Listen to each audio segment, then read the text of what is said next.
علی بھائی اگلا سوال ہے، آج کل سردیوں میں نماز پڑھنے کے لیے وضو اور غسل کرنا ایک نہایت دشوار کام ہے، کیا ایسی صورتحال میں تیمم کے ذریعے کام چلایا جا سکتا ہے؟ باقی سارے کام تو آپ چلا رہے ہیں، نماز کی باری آئی ہے فوراً تیمم کے اوپر چھلانگ لگا دیتے ہیں۔ تیمم کے لیے بھی کچھ شرائط ہیں، جب اس ایکسٹریم کو پہنچ جائے معاملہ تو پھر آپ کریں۔ آپ کو اللہ نے کئی اور آسانیاں دی ہیں کسی بھی قدغن کے بغیر، کہ جس کو آپ سردیوں میں اویل کر کے آپ اس تکلیف سے بچ سکتے ہیں۔ مثلا میں سمجھتا ہوں سب سے بڑی یہ آسانی ہے کہ آپ پاؤں کا مسح کر لیں جرابوں اور موزوں کے اوپر۔ زیادہ مسئلہ پاؤں کو دھونے کا ہی ہوتا ہے، کیونکہ پاؤں ایک بار ٹھنڈے ہو جائیں نا تو ان کو گرم کرنے کے لیے رضائی کے اندر بھی بعض اوقات نہیں گرم ہو رہے ہوتے۔ ٹھیک ہے، ویسے اس کا بھی طریقہ آپ کو بتا دیتے ہیں۔ یہ جو یہ کولڈ ڈرنکس والی بوٹلز ہوتی ہیں نا، ان کے اندر آپ گرم پانی ڈال کے نا اس کو آپ رضائی میں اندر رکھ لینا، اس کے اوپر پاؤں رکھ لیں تو جلدی گرم ہو جاتے ہیں۔ وہ بھی آپ کو طریقہ بتا رہے ہیں ہم۔ تو اس لیے پاؤں دھونے میں تردد ہوتا ہے، تو وہ آپ کو اللہ نے آسانی دے دی ہے۔ وہ صحیح مسلم میں حدیث ہے مولا علی علیہ السلام سے ہی کہ نبی علیہ السلام نے مقیم کے لیے 1 دن اور 1 رات، اور مسافر کے لیے 3 دن اور 3 رات تک پاؤں پہ مسح کی اجازت دی ہے، اگر وہ موزے پہن لیتا ہے۔ ایک دفعہ وضو کر کے موزے پہن لیں تو آپ 24 گھنٹے تک اس کے اوپر مسح کر سکتے ہیں۔ باقی ایک پورا ڈیٹیل ٹاپک ہے، اس کے اوپر الگ سے میری ویڈیو ہے، آپ جا کے یوٹیوب پہ لکھیں نا جرابوں اور موزوں پہ مسح۔ جرابوں پہ بھی مسح درست ہے، موزوں پہ بھی درست ہے۔ جرابوں کی حدیثیں علیحدہ سے ہیں، اسے جرابین عربی میں کہتے ہیں، اور جو چمڑے کے موزے ہیں انہیں کہتے ہیں خفین۔ خفین کی حدیثیں الگ سے ہیں، یہ دونوں پر درست ہے۔ صرف اس میں ایک چیز ہے، امام ترمذی نے لکھا ہے کہ سلف کا فہم یہ ہے کہ جراب باریک نہیں ہونی چاہیے، موٹی ہونی چاہیے، یعنی ایسی جراب جس سے جسم باہر ڈھلکے نہ۔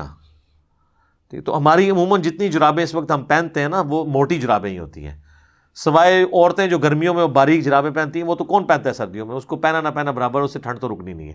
عام ہماری جتنی جرابیں اس وقت جو چائنا کی یہاں پہ بک رہی ہیں وہ موٹی جراب ہے، تو آپ اس کے اوپر مسح کر سکتے ہیں۔ تو آپ سردی میں کریں، ایک بار فجر کی نماز پڑھ کے تو پہن لیں جرابیں، آپ پھر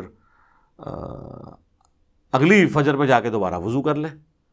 تو اس طرح پھر آپ کے پاؤں بھی جو بعض لوگوں کے پھٹ جاتے ہیں تو بڑی آسانی رہتی ہے۔ ظاہر ہے یہ لوگ اس فیسلٹی سے محروم اس لیے بھی کرواتے تھے، وہ کہتے ہیں کہ چمڑوں کے موضوع پہ ہوتا ہے، جو حنفیوں نے ایک مصیبت کھڑی کی ہے۔ وہ میں نے جامعہ ترمذی سے بتا دیا ہے کہ امام حنیفہ نے اس قول سے رجوع کر لیا تھا، امام ترمذی نے نقل کیا ہے۔ پوری میری ویڈیو دیکھیں، الحمدللہ اس کی ایسے کتنی لوگوں کے لیے آسانی ہوئی ہے۔ ورنہ تو آپ کو ایک بڑے سائز کے بوٹ خریدنے پڑ جائیں گے اگر آپ نے چمڑے کے موزے پہن کے تو آفیسز میں جانا ہے، تو لوگ تو بڑے پریشان تھے۔ تو سردیوں کے حوالے سے یہ اللہ تعالیٰ نے ایک آسانی دے دی ہے، تو آپ اس کو اویل کریں۔ باقی چہرہ دھونے میں یا ہاتھ دھونے میں کتنا تردد ہے، اور آج کل تو ویسے ہی آلموسٹ گرم پانی اویلیبل ہوتا ہے۔ گرم پانی نہ بھی ہو، تازہ بھی جو کنویں کا پانی ہے وہ بھی نیم گرم ہی ہوتا ہے۔ یہ بہت ٹھنڈا پانی تو وہ پہاڑی علاقوں میں جا کے یا کوئٹہ کے اندر ہوگا جہاں پہ، وہاں پہ بھی انہوں نے اہتمام کیا ہوتا ہے، نیم گرم پانی اویلیبل ہی ہوتا ہے۔ لہٰذا تیمم پہ اس طرح چھلانگ نہیں لگائی جا سکتی آسانی کے نام کے اوپر۔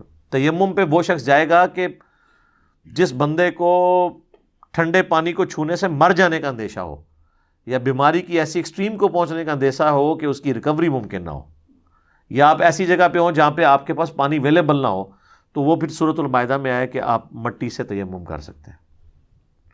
سفر میں ہے تو آپ مٹی کا ایک ڈھیلا رکھ سکتے ہیں،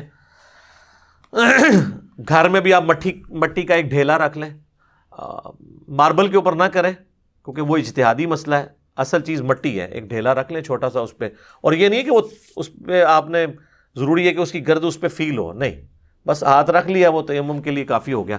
قرآن میں آئے پہلے چہرے کا کر لیں، ایک بار اس کو ٹچ کر کے دونوں ہاتھوں کو، اور دوسری دفعہ جو ہے نا وہ دونوں ہاتھ کونیوں سمیت، تو آپ کا تیمم مکمل ہو جائے گا۔ اس میں سر کا مسح، پاؤں کو دھونے والا اس کا ایکویلنٹ کوئی نہیں ہے نا۔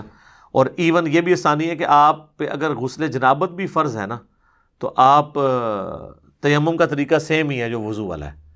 اور ہاں البتہ کپڑے جو گندے ہیں وہ آپ ضرور بدل لیں، تو ادروائز بعض اوقات انسان لیٹ اٹھتا ہے، ٹائم تھوڑا ہے، 5 منٹ رہ گئے ہیں طلوع آفتاب میں، تو ظاہر غسل کریں گے تو لیٹ ہو جائیں گے، تو آپ تیمم کر کے نماز پڑھ لیں۔ اور کپڑے بدلنے کا اگر ٹائم نہیں تو انہی کپڑوں میں پڑھ لیں، نماز درست ہو جائے گی۔ ظاہر ہے وہ ایز اے لاسٹ ریزارٹ ہے، ٹھیک ہے۔ اس میں بہرحال اختلاف ہے، بعض لوگوں کے نزدیک منی ناپاک نہیں ہوتی ہے، لیکن دلائل کی روشنی میں ہمارا موقف تو یہی ہے جو امت کی اکثریت کا ہے کہ منی ناپاک ہے۔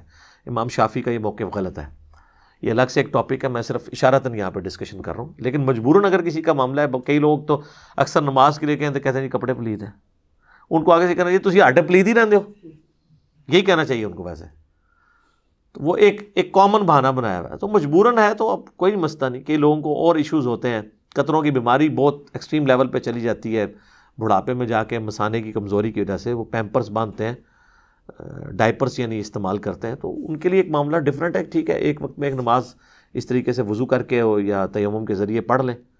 تو سردیوں میں آپ نے یہ والا معاملہ کرنا ہے کہ آپ نے فیسلٹی سردیوں والی وہ آپ اویل کریں کہ آپ تیمم کی صورت میں جب بیماری میں آپ کو اندیشہ ہے، ادروائز یہ جرابوں کا اور موزوں کا مسئلہ میں کہتا ہوں نہیں، کمال چیز اللہ تعالیٰ نے رکھ دی ہے۔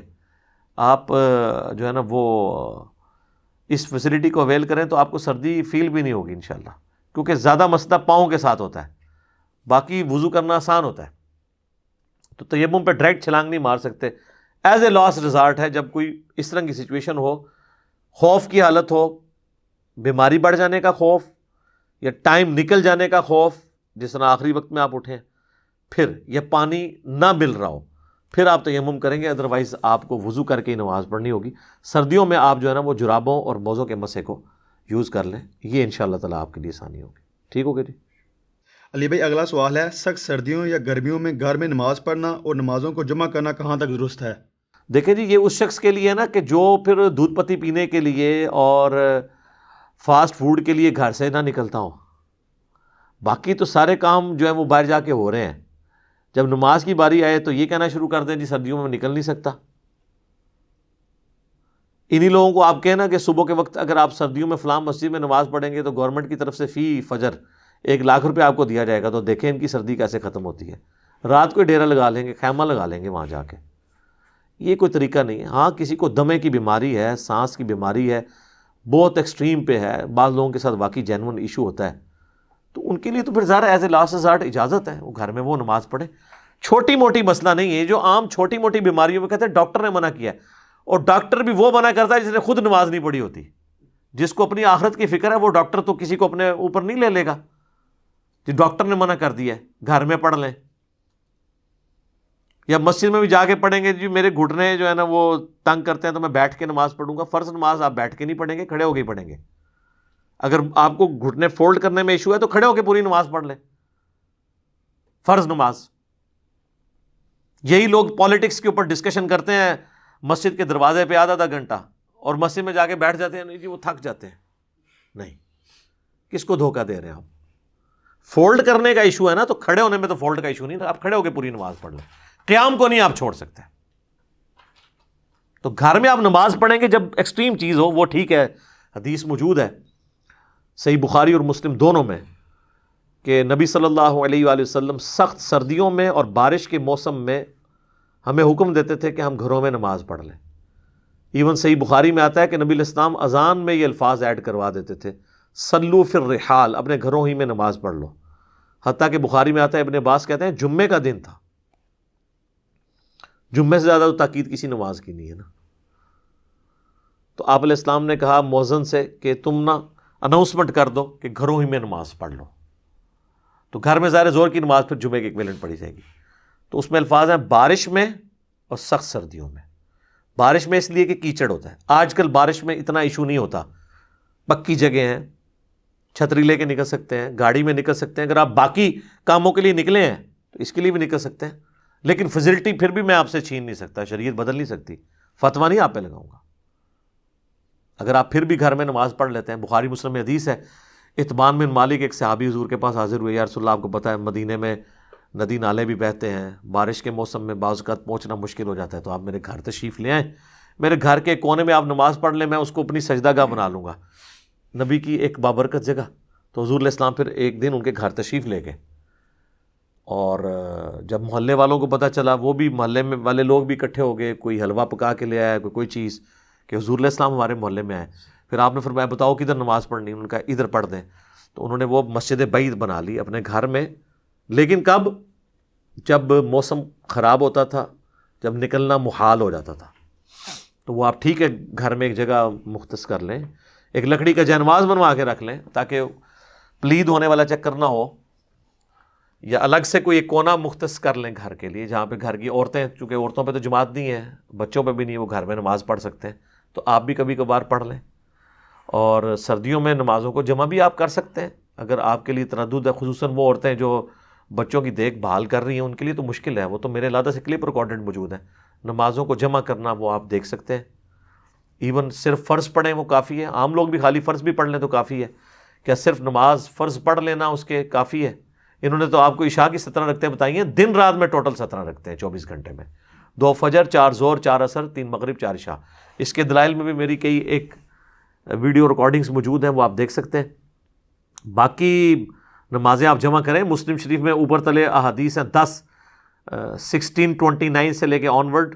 ابن عباس رضی اللہ تعالیٰ عنہما کہتے ہیں کہ اللہ کے محبوب صلی اللہ علیہ وآلہ وسلم نے بغیر خوف کے, بغیر بارش کے, مدینہ شریف میں یعنی بغیر سفر کے ہمیں ظہر اور عصر کی نمازیں جمع کروائیں اور اس کے بعد مغرب اور عشاء کی بھی کروائیں. تو اس میں یہ بھی رزلٹ نکلا جو انہوں نے 3 چیزوں کا ذکر کیا نا, بغیر خوف, بغیر بارش اور بغیر سفر. تو اس کا مطلب ہے کہ وہ یہ بتانا چاہ رہے تھے کہ سفر, خوف اور بارش ہوتی تو نمازیں جمع کرنا درست ہے, اس کے بغیر بھی آپ نے کر دی. اس پہ امام نووی نے باب باندھا ہے کہ سفر و حضر میں نمازوں کو جمع کرنا. تو سفر میں جمع کرنا, بارش میں جمع کرنا, اور خوف کی حالت میں جب دشمن کا خوف ہو یا فجر کے وقت کتے کاٹ جانے کا خوف ہو, بعض لوگوں کو یہ بھی ہوتا ہے, تو آپ نمازیں جمع کر سکتے ہیں. اس کے علاوہ بھی عام مقیم بھی جمع کر سکتا ہے. تو وہ تابعین نے پوچھا کہ اللہ کے نبی علیہ السلام نے یہ عمل کیوں کیا تھا؟ تو فرمایا تاکہ اس لیے کہ امت کے لیے اس معاملے میں آسانی ہو جائے اور کوئی تنگی باقی نہ رہے. تو آپ نے ظہر عصر کو جمع کیا اور اس کے بعد مغرب اور عشاء کو بھی کیا. تینوں طریقے سے سنت ہے. ظہر کے ساتھ عصر پڑھ لے تب بھی سنت, ظہر اتنی ڈیلے کی کہ عصر کا وقت شروع ہو گیا اور پہلے ظہر پڑھی اور پھر عصر کے 4 فرض پڑھے, یہ بھی سنت, اور سینٹر میں پڑھی تب بھی سنت. جمع تقدیم, جمع تاخیر اور جمع سوری, ظہر آخری وقت میں, عصر اول وقت میں, یہ بھی سنت ہے. اور اس سنت پہ تو حنفی بھی قائل ہے. تو نبی علیہ السلام نے امت کے لیے آسانی رکھی ہے, امت کے علماء نے ان سے چھین لی. اس پہ میری الگ سے ریکارڈنگز موجود ہیں ان کے سارے وسوسوں کے, جو انہوں نے اس کو کاؤنٹر کرنے کے لیے کمزور دلائل دیے تھے. ایک ایک چیز کا میں نے جواب دیا. آپ یوٹیوب پہ جا کے لکھیں نمازوں کو جمع کرنا حرام, آگے سوالیہ نشان, تو میری ویڈیو کھل جائے گی. تو اس میں نے بتایا. تو سردی کی حالت میں آپ اگر بہت ایکسٹریم بیماری میں ہیں, ایسی بیماری کے جو بڑھ جانے کا اندیشہ ہے, یا آپ کو خوف ہے باہر دشمن کا, تو پھر آپ گھر میں نماز مرد پڑھ سکتا ہے. ادروائز آپ مسجد میں ہی آ کے نماز پڑھیں گے. اس طرح بالکل کلین چٹ نہیں دی جا سکتی, لیکن جہاں پہ آسانی ہے وہ ضرور ویلپ کریں. بوڑھوں کے لیے جس طرح ابھی کرونا وائرس کا ایک ایشو آیا ہوا ہے, اور بوڑھے لوگوں کے لیے چونکہ ونریبل ہیں, وہ جلدی بیماری پکڑ سکتے ہیں, تو ٹھیک ہے گھروں میں پڑھ لیں, کوئی حرج نہیں ہے. نمازیں جمع کرنا چاہتے ہیں اور ایسی جمع کر لیں جس میں کسی کو اعتراض نہ ہو, اور وہ جمع سوری ہے یعنی ظہر آخری وقت میں, یعنی عصر کا وقت داخل ہونے سے 10 منٹ پہلے آپ وضو کریں, ظہر کی نماز پڑھیں, اور جیسے ہی عصر کا وقت داخل ہو آپ عصر پڑھ لیں. تو یہ تو حنفیوں کے نزدیک بھی غلط نہیں ہے, اسے جمع سوری کہتے ہیں, تو یہ تو ان کے نزدیک بھی جائز ہے. اس طرح مغرب اور عشاء کو بھی جمع کیا جا سکتا ہے, تو اس طرح کا جمع کرنا ان کے نزدیک بھی جائز ہے. تو لہٰذا کوئی کسی کی قدغن کوئی نہیں اس کے اوپر لگا سکتا. ٹھیک ہو گیا جی, جزاک اللہ.